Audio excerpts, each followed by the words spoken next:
दैत्यों ने पूछा, ये सुंदरी तुम कौन हो? भगवान कहने लगे, अरे मुझे नहीं पहचानते, मैं हूं जग मोहिनी, मन मोहिनी। और भगवान अपनी अदाएं दिखाने लगे और दैत्य भगवान की अदाओं पर मोहित हो गए। आहा देवी, लगता है तुम विश्वलोक की सुंदरी हो। भगवान बोले, ठीक पहचाना तुमने। अब एक काम करो, अगर तुम बुरा ना मानो तो मैं तुम्हारे साथ इस अमृत को बांटने का कार्य करूं। आप ऐसा करो, एक लाइन देवताओं की लगा लो और एक लाइन दैत्यों की लगा लो। अब महाराज एक पंक्ति में बैठ गए देवता और एक पंक्ति में बैठ गए दानव।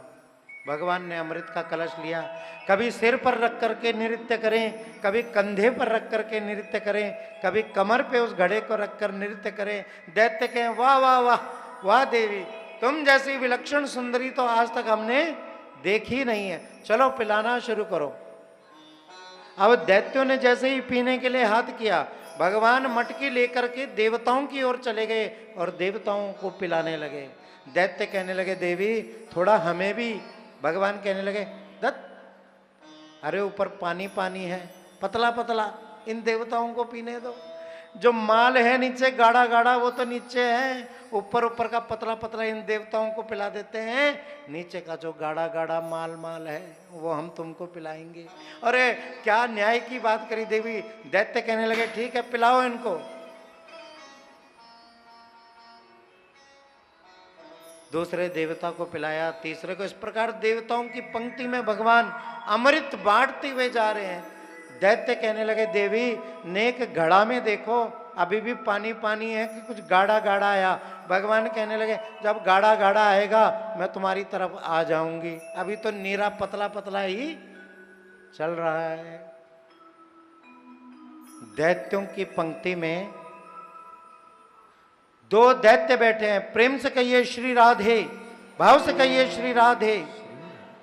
एक दैत्य बैठा है जिसका नाम है स्वर भानु। ये भगवान की नीति को पहचान गया और इसने क्या किया, देवताओं की पंक्ति में जाकर के चुपचाप बैठ गया। प्रेम से कहिए श्री राधे। स्वर भानु नाम का दैत्य देवताओं की पंक्ति में जाकर के बैठ गया और देवताओं की पंक्ति में जाकर के इसने जैसे ही हाथ किया, भगवान ने इसके हाथ में कलश डाला, कलश का जल डाला, अमृत डाला, इसने पीना शुरू किया। और जब पीना शुरू किया तो सबको पता लग गया ये देवता नहीं है, ये तो दानव आकर के बैठ गया। भगवान नारायण ने तुरंत मोहिनी रूप को छोड़ा और अपने चतुर्भुजी रूप में प्रकट हो गए। भगवान ने एक हाथ से सुदर्शन चक्र को धारण किया, ऐसे फेंका और सुदर्शन चक्र घूम कर आया और स्वर भानु नाम के दैत्य के शरीर से उसकी गर्दन अलग हो गई।